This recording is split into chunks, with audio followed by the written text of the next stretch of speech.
मेरे टॉपर्स कैसे हो आप? Class 11 business studies chapter 4 part 2। पहले एक बात सुनो, मैंने एक घर खरीदा 2 करोड़ का। अब 2 करोड़ दूंगी तब सामने वाला अपने मकान के पेपर मेरे नाम करेगा, ठीक है बेटा।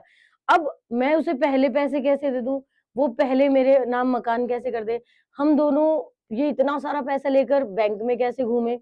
क्या हो अगर मैंने उसे चेक दिया और उसने मकान मेरे नाम कर दिया और चेक बाउंस हो गया?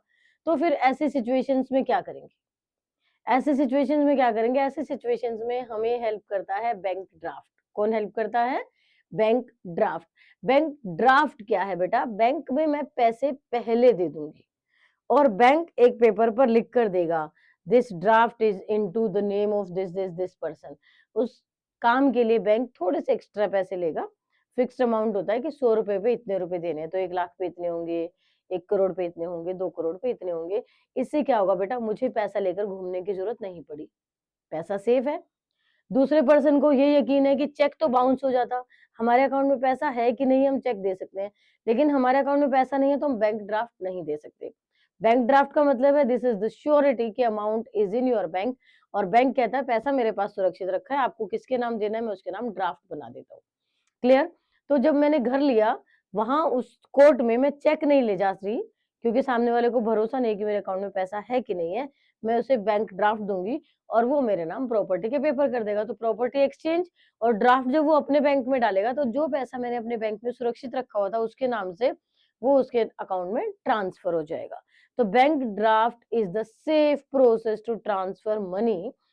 एंड सेफ के साथ साथ क्या है बेटा?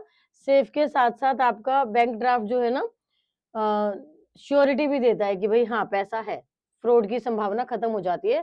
Banking services, bank draft a prepaid instrument. Prepaid क्योंकि मैंने पैसा पहले दिया था बेटा बैंक को। Then a bank issues a draft directing another bank branch to pay a specific amount. एक ब्रांच दूसरी ब्रांच को बोल देगी कि इस पर्सन ने इसके नाम पे इतना पैसा ट्रांसफर करा और आप उसके अकाउंट पे डाल दो। तो जिससे मैंने घर लिया उसके अकाउंट में पैसा ट्रांसफर हो जाएगा। सेफ मोड ऑफ रेमिटेंस, और पैसा लेने का बिल्कुल सेफ मोड है ये। क्लियर है?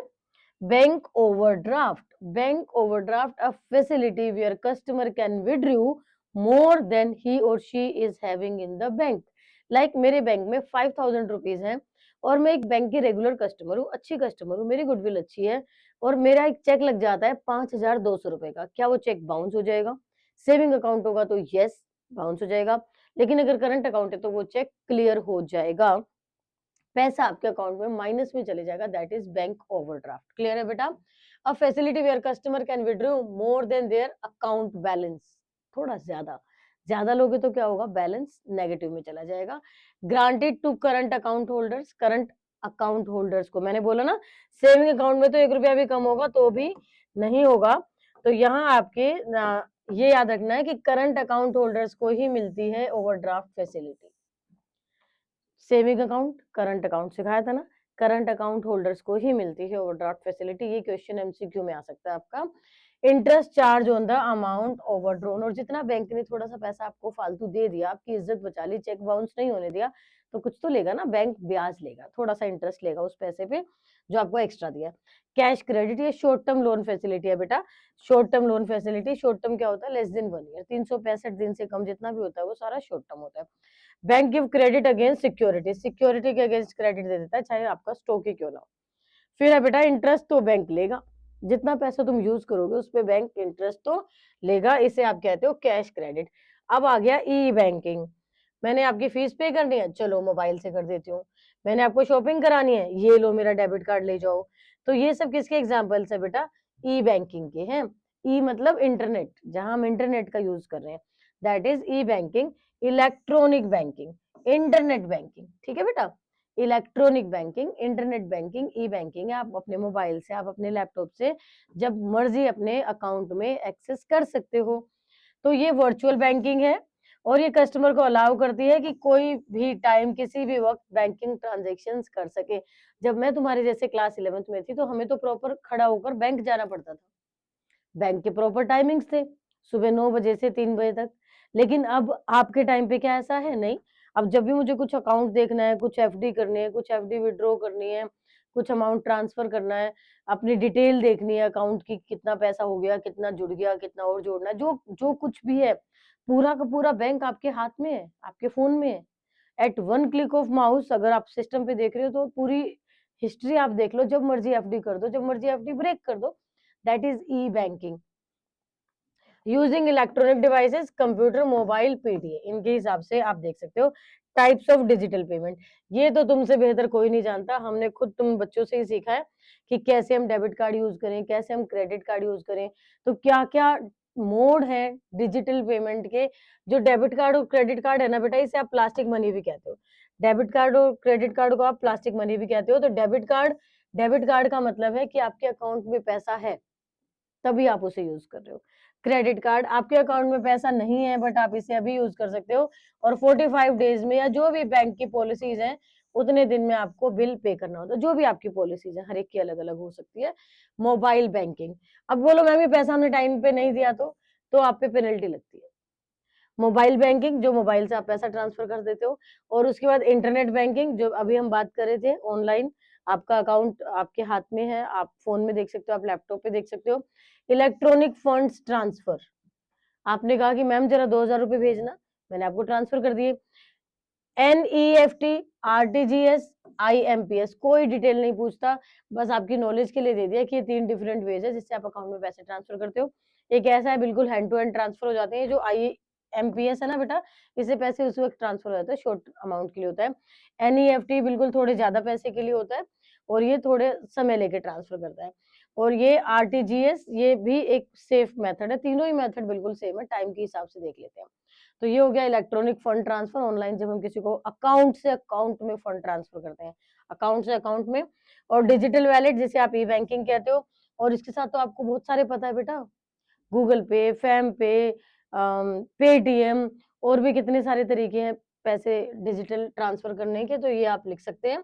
इंश्योरेंस, इंश्योरेंस का मतलब क्या है बेटा? इंश्योरेंस का मतलब है कि आपके लॉस को कवर करना, कि आपके लॉस को कवर करना। जब मैंने ये घर लिया तो एसबीआई बैंक ने हाउस इंश्योरेंस किया, घर का इंश्योरेंस कर दिया। मैंने पूछा आप घर का इंश्योरेंस, क्या मेरी दीवारें बह जाएंगी? उन्होंने कहा फ्लड आ जाए, अर्थक्वेक आ जाए, तो अब फ्लड आ जाए, अर्थक्वेक आ जाए तो बहा के ले जाएगा, फिर क्या बैंक घर का पैसा देगा? ये बात मुझे समझ में नहीं आई थी। मैंने बैंक से फिर डिटेल पूछी तो उन्होंने कहा कि आपके घर की इंश्योरेंस मस्ट है अगर आप होम लोन के लिए अप्लाई करते हो। क्यों? क्योंकि बैंक को भी तो अपनी प्रॉपर्टी को सुरक्षित रखना है। ठीक है बेटा, तो वो जो इंश्योरेंस है ना, घर की हो सकती है, कार की हो सकती है, आपकी हेल्थ की हो सकती है, आपकी लाइफ की हो सकती है। तो ये डिफरेंट टाइप्स ऑफ इंश्योरेंस है। आपके रिस्क को खत्म तो नहीं कर सकते बट आपके रिस्क को शेयर कर सकते हैं, आपके रिस्क को कवर कर सकते हैं। आपके आपको जो है ना, अगर कुछ नुकसान हो गया तो कुछ नुकसान की भरपाई कर सकते हैं। जैसे आपने कार इंश्योरेंस कराया और बाई चांस आपकी टक्कर हो गई कहीं, तो आपको कार जो है इंश्योरेंस कंपनी ठीक करके दे देगी। और पूरे साल अगर कार बिल्कुल ठीक चली, कोई टक्कर नहीं हुई, तो हाँ, आपका पैसा गया इंश्योरेंस में, वो वेस्ट, और अगले साल फिर से शुरू हो जाएगा।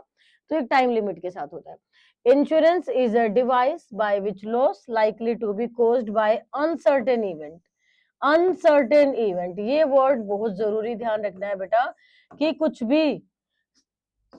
भी ऐसा जो कि सर्टेन नहीं था, जो अनसर्टेन था, कुछ भी ऐसा होने के लिए, ऐसे इस तरह के रिस्क कवर करने के लिए हम इंश्योरेंस लेते हैं। ठीक है बेटा? Spread over a number of person who are expose to it, कोई भी किसी के साथ भी प्रॉब्लम आ सकती है। कॉन्ट्रैक्ट बनता है, क्या बनता है? एक कॉन्ट्रैक्ट बनता है जिसमें एक पार्टी एग्रीज होती है कंसिडरेशन अमाउंट पे करने के लिए। कंसिडरेशन हम पहले ही करते हैं, जैसे हेल्थ इंश्योरेंस 5 लाख का करा लिया, हेल्थ इंश्योरेंस 10 लाख का करा लिया, हाउस इंश्योरेंस 10,000 से कराया था। ये 5 लाख 10 लाख जो है ना, ये रिस्क कवरेज है कि अगर आपको कुछ बीमार होते हो, आप 24 घंटे से ज्यादा हॉस्पिटल में एडमिट रहते हो, तो आपको जो हेल्थ इंश्योरेंस है वो कंपनी 5 लाख तक के पैसे चुका देगी। और अगर आपके 7 8 10 लाख लगते हैं तो बाकी आप चुकाओगे। तो जितना सर्टेन अमाउंट था उतने के लिए ही वो एग्री करते हैं बेटा। to pay an agreed amount to make good loss damage in which the insured has a pecuniary interest, कि उतना जितना आपका लॉस हुआ। मैक्सिमम तो हेल्थ इंश्योरेंस 5 लाख है, तो बीमार होते ही 5 लाख थोड़ी मिल जाएंगे। मान लो आप बीमार हुए, हॉस्पिटल का बिल आया 20,000 रुपए, तो 20,000 आपको मिल जाएंगे, आपको मतलब उस हॉस्पिटल को मिलेंगे, आपको कैश नहीं मिलेगा। अब आपका बिल आया 7 लाख रुपए, तो 5 ही मिलेंगे, बाकी आप खुद भरोगे। मतलब मैक्सिमम लिमिट एक फिक्स हो जाती है और उतना आपको मिल जाता है।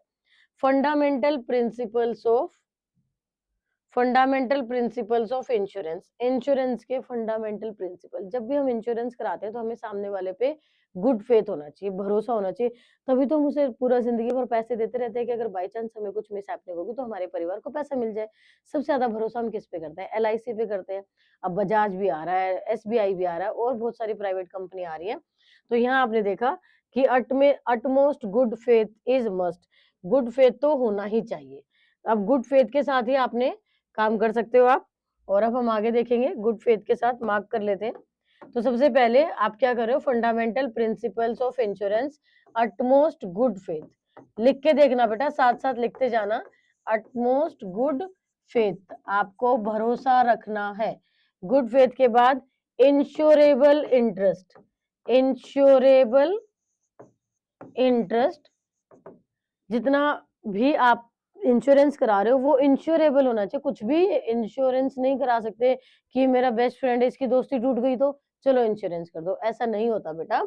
इंडेमनिटी, प्रोक्सीमेट कोज, सब्रोगेशन, कॉन्ट्रीब्यूशन, मिटिगेशन, ये सब डिटेल आपको अभी पढ़ाऊंगी, लेकिन उससे पहले एनसीईआरटी ओपन करो और वहां से इनकी डिटेल्ड एक्सप्लेनेशन देखो, ठीक है।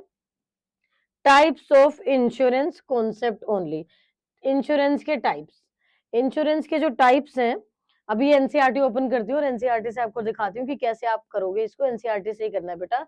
Types of insurance concept only, insurance सिर्फ मीनिंग और टाइप्स, टाइप्स का मतलब पता होना चाहिए। जैसे लाइफ इंश्योरेंस, लाइफ इंश्योरेंस में लाइफ इंश्योरेंस में प्रॉमिस किया जाता है एक फिक्स अमाउंट पे करने का, उसकी डेथ पे वो पैसा फैमिली को मिल जाता है। बोलो मैम मैंने लाइफ इंश्योरेंस लिया था, 25 साल का था, मेरी डेथ नहीं हुई, अभी मैं जिंदा हूँ, 30 साल हो, 25 साल एक दिन हो गया, तो वो पैसा आपको मिल जाएगा बेटा।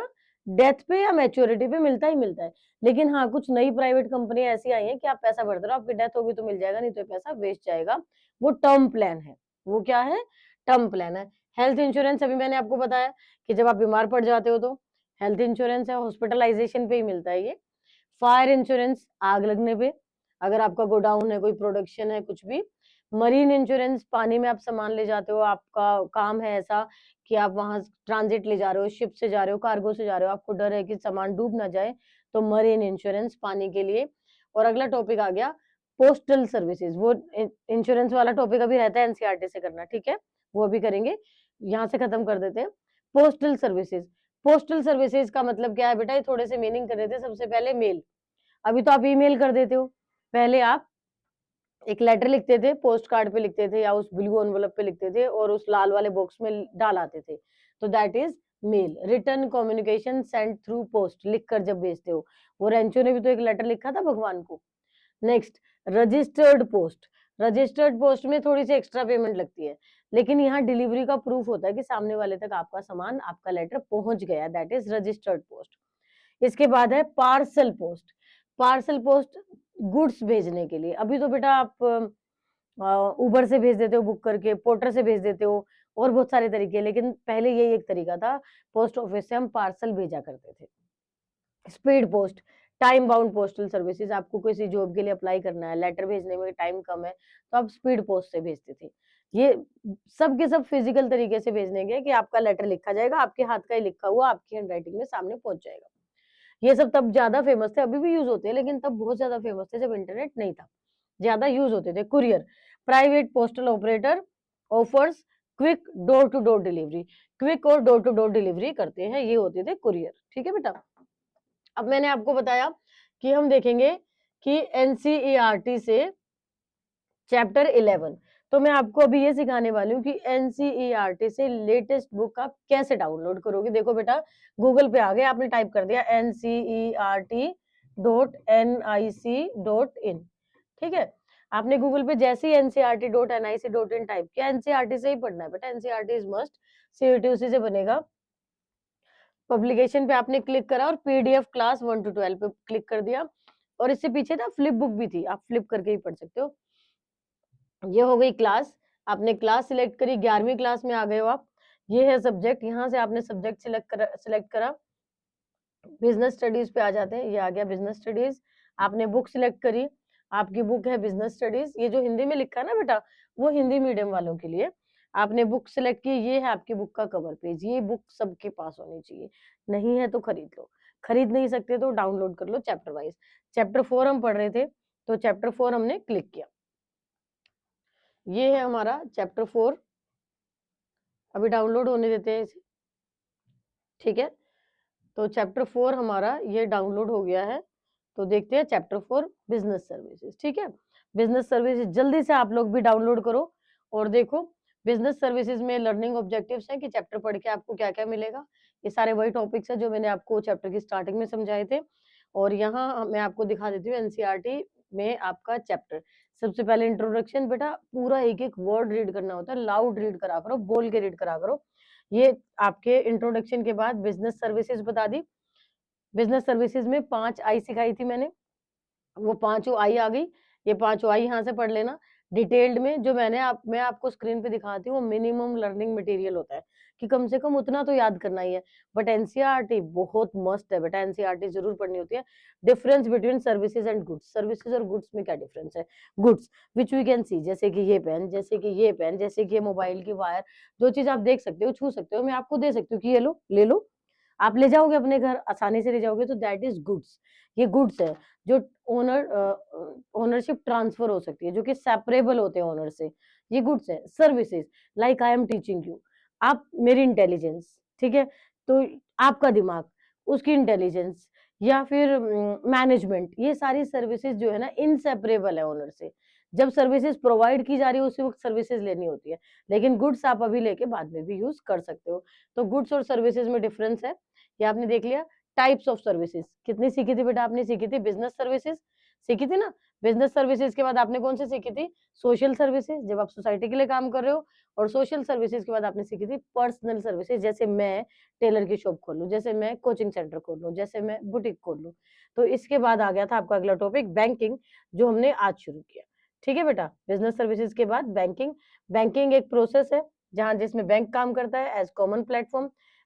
Common platform, types of bank, commercial bank, cooperative bank, specialised bank and central bank. Central bank कौन है, RBI, reserve bank of India, apex institution, ये है सेंट्रल बैंक। अब सेंट्रल बैंक के साथ हमने आगे देखना है बेटा functions of commercial bank. Commercial bank क्या करते हैं, सबसे पहले आपकी सेविंग एक्सेप्ट करते हैं, एक्सेप्ट डिपॉजिट्स, आपको लोन प्रोवाइड करते हैं, आपको चेक फैसिलिटी प्रोवाइड करते हैं, आप चेक दे सकते हो किसी को, आपको remittance of funds, commercial bank जो है आपको फंड्स प्रोवाइड करा देते हैं जब जब आपको रिक्वायरमेंट होती है। और फिर है allied services, in addition to above function banks also provide allied services. जैसे कि आपके बिल पे कर दिया, आप भूल जाते हो हर महीने बिजली का बिल पे करना, तो आप वहां रिमाइंडर डाल दो कि आपको ऑटो पेमेंट कट करना है, तो वो आपके बिहाफ पे आपके बिल पे कर देंगे, आपके बिहाफ पे लोकर फैसिलिटी आपको मिल जाएगी, ठीक है। आपको और जो डिफरेंट फैसिलिटीज है, लोकर लेना, बिल पे करना, या ये देखो perform other services like buying and selling of shares and debentures on instruction and other personal services like payment of insurance premium, collection of dividend etcetera. आपने कहा कि इस डेट पे इतने टाइम पे शेयर खरीद दिया करो, मेरा बिल पे कर दिया करो, मेरे डिबेंचर्स कलेक्ट कर लिया करो, आपके बिहाफ पे पेमेंट करना और आपके बिहाफ पे कलेक्ट करना, बस इंस्ट्रक्शंस आपको देनी पड़ेगी, ऑटो पेमेंट और ऑटो रिसिप्ट लगाना पड़ेगा, सेटिंग आपको करनी पड़ेगी, अपने आप नहीं होगा। ई बैंकिंग, ऑनलाइन बैंकिंग, अभी आपने पढ़ा था। एटीएम, एटीएम की फुल फॉर्म ये रहा, ऑटोमेटेड टेलर मशीन, क्या है, ऑटोमेटेड टेलर मशीन। इस पेज से एमसीक्यूज आएंगे, शॉर्ट फॉर्म पूछी जा सकती है। Electronic data interchange, EDI and debit credit card, electronic digit, electronic bank transfer, EFT, ठीक है। ये रहा एनईएफटी की फुल फॉर्म, आरटीजीएस की फुल फॉर्म, ये सारी फुल फॉर्म इस पेज से कर लो, ये सारी फुल फॉर्म इस पेज से कर लो। आज की क्लास में ये रिटर्न वर्क सबसे ज्यादा इंपॉर्टेंट है। फिर इंटरनेट बैंक के बेनिफिट मैंने आपको बता दिया था, 365 डेज 24/7 आप काम करते हो। Transactions, goods, services, mode of payment, cash, digital, plastic card, debit card और क्रेडिट कार्ड। ई बैंकिंग में यूएसएसडी, और ये आ गया point of sale, AEPS, UPI, micro ATM, BHIM, mobile wallet, prepaid cards, types of digital payment. अब आपका काम है कि इन सब की फुल फॉर्म आपको क्लियरली पता होनी चाहिए, आपकी एनसीईआरटी से ही ली गई है, कहीं बाहर से नहीं ली गई है, ठीक है बेटा। तो ये ई बैंकिंग के आपके बेनिफिट्स है। अब आ गया insurance, fundamental principle of insurance. Insurance risk coverage था ना, तो सबसे पहले फर्स्ट पॉइंट देख लेते हैं आपका फंडामेंटल प्रिंसिपल्स में। फर्स्ट पॉइंट का लिखा है फंडामेंटल प्रिंसिपल्स ऑफ इंश्योरेंस, और यहाँ आप आगे आ गए, आपने देखा functions of insurance, providing certainty, providing certainty, insurance provide certainty of payment, payment risk of the loss, कि अगर कुछ नुकसान होने का रिस्क है तो इंश्योरेंस आपको पे कर देगा। There are uncertainty of happening, कुछ भी हो सकता है, कभी भी हो सकता है, तो वो रिस्क कवर कौन करता है बेटा? इंश्योरेंस करता है। देन प्रोटेक्शन, इंश्योरेंस आपको प्रोटेक्शन देता है प्रोबेबल चांसेस ऑफ लॉस से, प्रोबेबल चांसेस ऑफ लॉस से प्रोटेक्शन देता है आपको इंश्योरेंस। रिस्क शेयरिंग, कार की टक्कर हो गई, अब तो हो गई, तो 5 लाख रुपए लग रहे हैं, 2 लाख लग रहे हैं, 1 लाख लग रहा है, जितना भी लग रहा है, ये इंश्योरेंस आपको पे करेगी। कहाँ तक पे करेगी? जितने का आपने इंश्योरेंस ले रखा है। तो आपका रिस्क शेयर हो गया। असिस्ट इन कैपिटल फॉर्मेशन, मान लो कि आपने लाइफ इंश्योरेंस लिया था, आपकी डेथ नहीं होती है, तो आपका पैसा जुड़ गया, that is assist in capital formation. Principles of insurance, सबसे पहले utmost good faith, utmost good faith, good faith का मतलब कि आप जिसके साथ इंश्योरेंस कर रहे हैं वहां आपका भरोसा होना चाहिए, पूरा भरोसा होगा, आपको चेक कर लेना है, ठीक है। फिर उसके बाद सेकंड पॉइंट क्या है बेटा?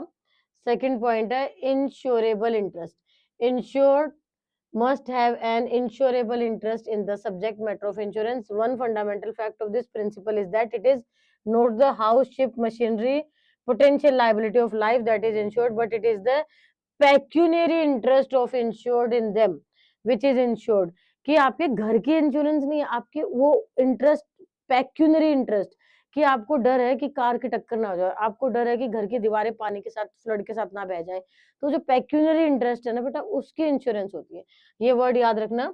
फिर इसके बाद insurable interest means some pecuniary interest in subject matter of insurance contract, the insured must have an interest in the preservation of thing of life insured so that he she will suffer financially on the happening of the event against which he she is insured. In case of insurance, the property insurable interest of insured in subject matter of the insurance must exist at time of happening of the event. जब वो event हो रहा है उस वक्त already insurance हो चुकी हो, और एटलीस्ट वो वाली टाइम की पेमेंट आपने कर रखी हो, आपकी पेमेंट डिले ना चल रही हो, ठीक है। तो यहाँ आपका आ गया second point complete. Indemnity, indemnity का मतलब क्या है बेटा? According to it the insurer undertake to put the insured in event of loss in the same position that occupied immediately before the happening of the event insured against. In other words, यहाँ से ध्यान से सुनना, in other words, the insurer undertake to compensate the insured for the loss caused to him due to damage or destruction of property injured. जितना नुकसान हुआ है, जितना डैमेज हुआ है, उतना पैसा आपको मिल जाएगा, that is indemnity. The compensation payable and the loss suffered are to be measured in terms of money. जो भी नुकसान हुआ है बेटा, हम किसी के दिल की आत्मा को तो भरपाई नहीं कर सकते ना, लेकिन हाँ, जो पैसे का नुकसान है वो पैसा आपका इंश्योरेंस कंपनी कवर कर देगी।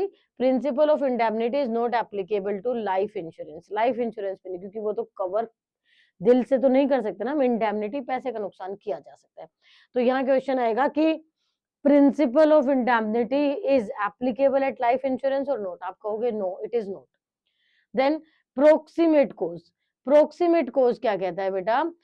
कॉम्पेंसेशन तभी मिलेगा जब कोज जो है वो पॉलिसी में स्टेटेड होगा। When the loss is result of two और more causes, the proximate cause means the direct, the most dominant and most effective cause. The loss is natural consequence, आपने आईफोन लिया, आपने ब्रेकेज की guarantee ले ली, ठीक है, ले ली, उन्होंने इंश्योरेंस कर दिया, अब आपने गुस्से में पत्थर उठाया और दे पत्थर अपने फोन को तोड़ डाला, बताओ क्या इंश्योरेंस मिलेगी? बिल्कुल नहीं मिलेगी ना बेटा, नहीं मिलेगी। तो ये हो गया प्रोक्सीमेट कोज, कि नेचुरल कोज होना चाहिए ना, हमने डैमेज की दी थी इंश्योरेंस, गिर गया तो दे देंगे। अब बोलो मैम पता कैसे चलेगा? भाई बहुत तेज होते हैं इंश्योरेंस वाले, पता लगा लेंगे, दैट इज प्रोक्सीमेट कोज। तो प्रोक्सीमेट कोज का मतलब है direct, most dominant and most effective cause देखते हो, जो नेचुरल कॉन्सिक्वेंसेस होना चाहिए, जो हमने लिखा हुआ था। अब अगला आ गया सब्रोगेशन, क्या आ गया? Subrogation, it refer to the right of insurer to stand in the place of insured. जो इंश्योरर है ना, वो इंश्योर्ड वाले के प्लेस पर खड़ा होकर देखे कि उसे कितना नुकसान हुआ है, उसे कितना नुकसान हुआ है। After settlement of claim as far as the right of insured in respect of recovery from alternative sources involve, After the insured is compensated for the loss or damage to the property insured by him, her right of the ownership of such property passes on to the insurer. This is because the insured should not be allowed to make any profit by selling damaged property or in the case of lost property being recovered. IPhone insurance करा रखी थी, खो गया, चोरी हो गया, insurance का पैसा आपको मिल गया। अब फोन पर किसका अधिकार है? कंपनी का अधिकार है जिसने इंश्योरेंस की थी। आपने कार इंश्योरेंस करा रखा है, आग लग गई, कार जल गई, कार इंश्योरेंस का पूरा पैसा आपको मिल गया। वो जो जली हुई कार रोड साइड पे पड़ी है ना, इंश्योरेंस कंपनी का अधिकार है उस पर। ठीक है बेटे। अब इसके बाद contribution. As per this principle, right of insurer has paid claim under an insurance to call upon other liable insurance to contribute for the loss of payment. It implies that in case of double insurance, अगर आपने double insurance करा रखी है तो ये देखा जाता है कि प्रोडक्ट की वैल्यू कितनी थी, उससे ज्यादा आप नहीं ले सकते। प्रोडक्ट की वैल्यू कितनी थी आज की डेट पे, उससे ज्यादा आप नहीं ले सकते। In case there is loss when there is more than one policy on the same property, the insured will have no right to recover more than full amount of his actual loss, more than full amount of his actual loss, से ज्यादा आप नहीं ले सकते। ठीक है बेटा। The full amount is recovered from one insurance, the right to obtain further payment from the other insurance will cease। तो अगली जो पेमेंट है वो सीज हो जाएगी। अब बोलो मैम एक इंसान ने करा रखी है अपनी, वो क्या उसकी लाइफ को की वैल्यू कैसे करें? बेटा उसे कहते हैं ह्यूमन इंडेक्स वैल्यू, कि अगर मैं एज अ टीचर हर महीना इतना अर्न करती हूँ और अगर बाई चांस मिस हैपनिंग हो जाती है, मेरी डेथ हो जाती है, तो मैं 60 साल की एज तक कमाती, तो वो मेरी आज की एज से लेके 60 साल की एज तक टोटल पेमेंट को मल्टीप्लाई मल्टीप्लाई करके निकाल ले, तो ये होते हैं ह्यूमन वैल्यू। तो कंपनियां इसी हिसाब से पे करती है और इसी हिसाब से टर्म प्लान देती है। तो आ गया mitigation. This principle state that it is the duty of insured to take reasonable step to minimize the loss और damage to the insured property. कोशिश करी जाती है कि इंश्योर्ड को रीजनेबल स्टेप लिए जाए ताकि वो इंश्योर्ड प्रॉपर्टी को डैमेज ना होने दे। ध्यान रखो, suppose goods kept in store house catch fire, then owner of the goods should try to recover the goods and save them from the fire to minimize the loss। आपने fire insurance ले रखा है, आग लगी, short circuit हो रहा है, आपको छोड़ो ना, क्या फर्क पड़ता है, इंश्योरेंस तो ले रखा नहीं बेटा। आपको जरूरी है कि आप आग बुझाओ, रोको और लॉस को मिनिमम करो। ठीक है, तो यहाँ हो गया आपका चैप्टर पूरा और कल हम करेंगे चैप्टर 5। जुड़े रहना, एक वीडियो को बार बार देखा करो, देखने के बाद दोस्तों को पढ़ा दिया करो। तब तक के लिए ऑल द वेरी बेस्ट।